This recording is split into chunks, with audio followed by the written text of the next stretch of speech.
AP CM చంద్రాల sir బ్యాంకులోళ్ళు అందరిని పిలుచుకొని మీటింగ్ పెట్టిండట. అగో ఆంధ్ర అన్నదాతలకు రుణమాఫీ గిట్లా చేస్తాడా అంటే ఏమో మరి. బుడ్డ బ్యాంకుల కాడ నుంచి పెద్ద బ్యాంకుల దాకా ఏపీలో ఉన్నాయి కదా చాలా. అగో అవిట్లా అలా పనిచేసే ఆఫీసర్లు అందరూ కూడా హాజరుపడ్డారట ఆ పేరంటానికి.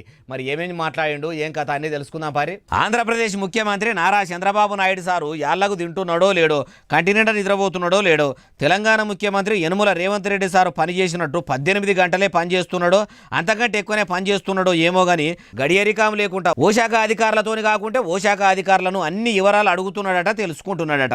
పనిల పని అన్ని మంచిగానే అరుచుకోబడితిని. మరి నారుకు నీరై రాత్రి పగలు రామగోసబడి బురద దున్ని బువ్వ తీసే రైతుల పరిస్థితి ఎట్లున్నది అనుకున్నాడో. భువనేశ్వరమ్మ బువ్వ పెడుతుంటే మెతుకులు మింగంగా యాదికొచ్చిందో గాని అన్నదాతల అప్పుల గురించి అరుచుకున్నాడట. మరి రైతులు ఏమేం లోన్లు తీసుకుర్రు, ఏం కథ, రుణమాఫీ చేయవచ్చా, గెలవంగానే 5 హామీల ఫైళ్ల మీద సంతకాలు పెడితిని.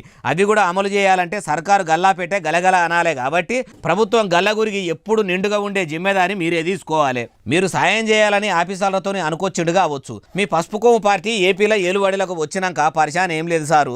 మీరు ఎంత అంటే అంతే. మీ వెనుక కూడా ప్రధాని నరేంద్ర మోడీ సారు కూడా ఉన్నాడు కాబట్టి మీకు రంది లేదని బ్యాంకర్లు అనొచ్చు. మీటింగ్ పెట్టిన చంద్రాలు సారు రైతులకు ఎంత సాయం చేస్తాడో ఏమో చూడాలి. ముంగడ తెలుస్తుంది అంటున్నారు ఈ ముచ్చటిన్నోళ్ళు.